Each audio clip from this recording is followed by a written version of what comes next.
Kala ko ganito yung macaron.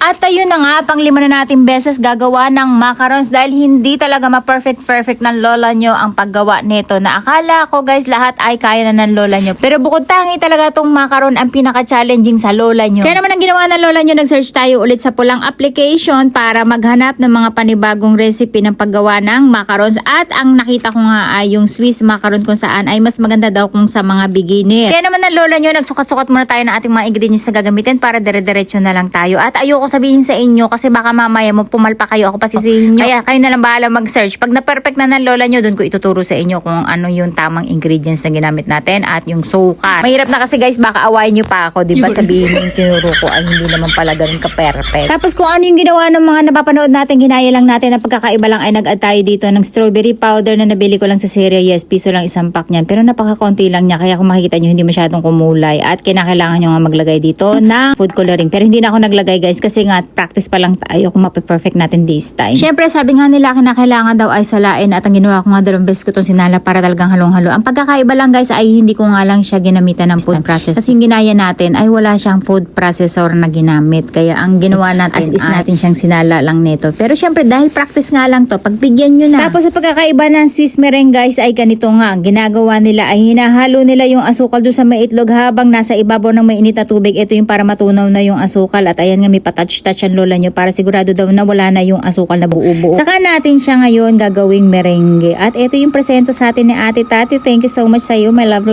I love you and I miss you. Dahil sa tuwa ko nga dito sa mixer na to, halos titigan ko siya at nakalimutan ko na nga na naka-on lang yung camera sa kanya. Pero pinutol ko na kasi baka mainip kayo. Tapos, ang nangyari dito sa itlog na to guys, perfect na eh. Na-perfect ko na siya kasi may dapat tayong consistency na makuha dito. Ito daw yung pag hinugot mo siya ay kailangan nakatayo siya. Tapos, kailangan ay silky yung kanyang texture. Ang ginawa pa ng lola nyo dito, ewan ko kung bakit inulit ko pa, minix ko pa ulit. Kaya ang nangyari guys, na overmixing tayo. Ang kinalabasan ay naging spongy meringue yung ating ginawa. Yes, ang tanga ng lola nyo. Tapos habang chinecheck to ng lola nyo, alam ko na failed na tong ginawa natin. Tapos wala na lang akong magawa. Kaya kailangan na lang natin to i-continuous kasi nandito na. At ayan nga, nung hinahalo na ng lola nyo dito sa ating powder, nakikita nyo, buo-buo na parang, ewan ko, parang puto na yung nilalagay natin. Pero anyway, sabi nga nila pag marami kang failure, mas masarap mag-success. At ayan na nga. So wala tayong magawa kaya tinuloy-tuloy pa rin natin. Ay at hinalo-halo nga natin kung makikita nyo tuyo-tuyo. Kasi nga naging dry na yung ating merengue. Tapos ang ginawa lang ng lola nyo dito, syempre as usual, ilalagay lang natin to sa may piping bag para mapiping natin. Medyo matigas yung pagkakagawa natin. Medyo mahirap siyang ilabas. O dahil maliit lang din yung nozzle na binili natin. Kaya naman kagabi tumakbo din ako sa Daiso para maghanap ng mas malawak na nozzle. Tapos ayan, todo pagpag ang lola nyo para lang bumagsak at tumabas yung mga extra bubbles niya na nasa loob. Dahil nga hindi natin siya na-powderize, kung makikita nyo yung ibabaw niya, medyo parang bukol-bukol, no? Tapos, sa pagsalang naman ng ginawa ng lola nyo dito, ay binawasan natin yung ating temperatura. So, kung yung iba, ginagamit nila malaking oven, ang ginagawa nila ay nasa 160. Tapos tayo, ang ginawa lang natin ay 130. Kasi nga, yung last time na na-failed tayo dun sa ating macarons, 160 yun guys. Kaya naging brown kagad siya. Tapos, ang ginawa ko lang dito, 130 for 15 minutes. At ito yung isang batch na ginawa natin without rest. Kasi nga, yung ginawa niya, dalawa yun yung pinanood natin. Without rest, tsaka yung with rest. Almost same lang guys yung result. Kaya ganun din yung ginawa ko. Tapos ito naman yung nirest natin. Siyempre, ang ginawa din ng lola nyo dito, pinarihit muna natin yung ating oven. Tapos,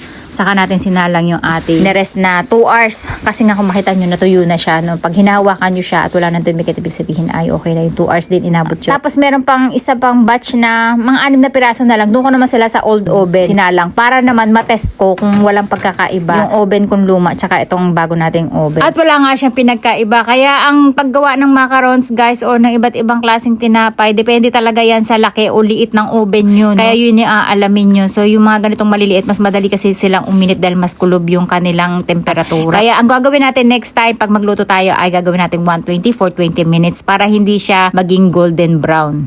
So, eto na guys yung ginawa nating merengue. Kung makikita nyo, walang pinagkaiba kung bakit may 3 hati siya. Kasi eto yung unang ginawa natin na without rest. Ayan, mukha siyang cream puff. Ayan, ganyan yung itsura niya. Hindi siya bumagsak kasi nga na overmix yung ating merengue. At yung ilalim niya guys, super shiny as in ang lutong. Ayan. 'Di ba? Ang ganda na nila, kaya lang hindi nga bumagsak yung merengue natin, kaya medyo nagkaroon siya ng crack. At hindi natin to na na blender, guys, kaya hindi ko talaga to binilender kasi yung pinanood ko naman kagabi ay hindi siya nag-blender.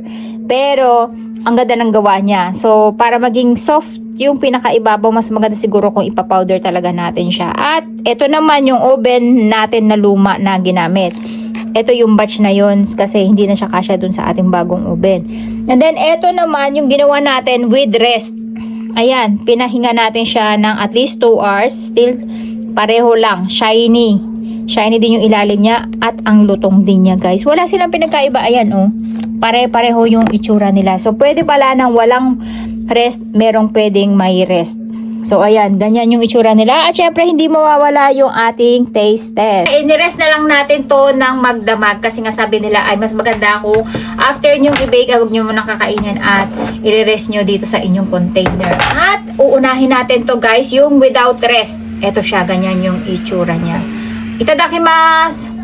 Yan, ang ganda, oh. Kaya lang, medyo nag-brown siya, kaya mamaya pag inulit natin to ay babawasan natin siya. 1/3, ibababa natin siya sa 120. Itadakimasu!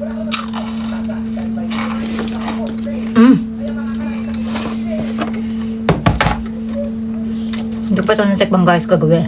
Kasi antok na ako, alas 12 na ako natapos. Iniwan ko na nga yung nakasalang ko. Naririnig nyo, guys? Sobrang sarap. Macarons din yung lasa niya, guys, as in. Yung malutong siya sa labas, chewy siya sa loob. Ang problema lang talaga, hindi bumagsak yung ating macarons, no? Sarap. Alam nyo, guys, for me, kahit ganito lang, wala ng cream sa gitna. Perfect, ang sarap. And then, next natin to, ito naman yung, luwan kasi ng ilaw natin. Ito naman, guys, yung with rest. 2 hours natin siya pinahinga. Ganon din yung nasa gitna natin na ginamitan naman natin ng lumang oven. Ito, bagong oven. Tingnan nyo yung likod niya, napakakintab, oh. Diba?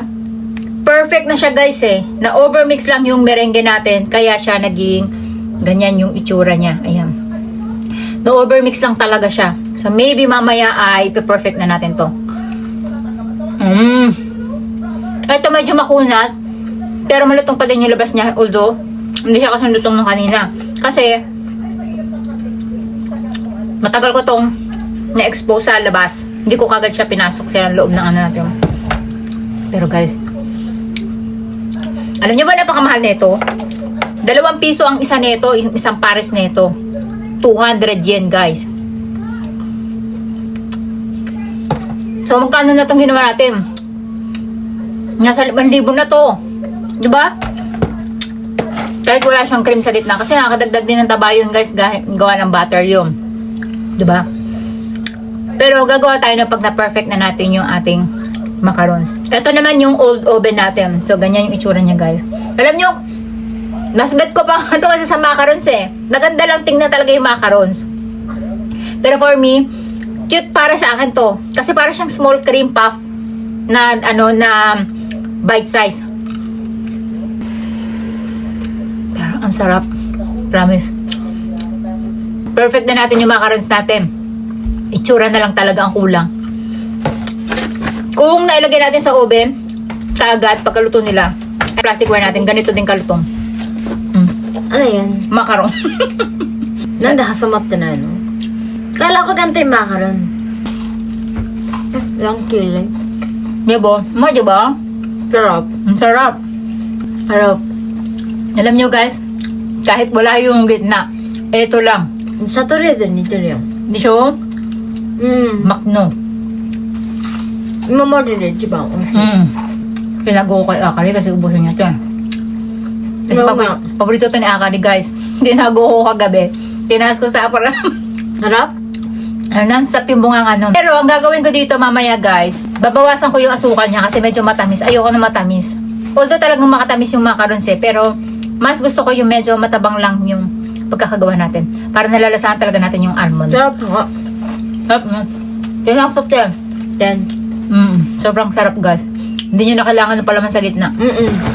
At for me, kahit ganito pa yung itsura niya, perfect na siya. So yun lang, bye-bye. Ipapapatikman din natin, guys. Tabi-tabi. マカロンですか？ Macaron. Cream puff na tanong. すごいマカロンですね。 Mm. いただきます。お、すごい。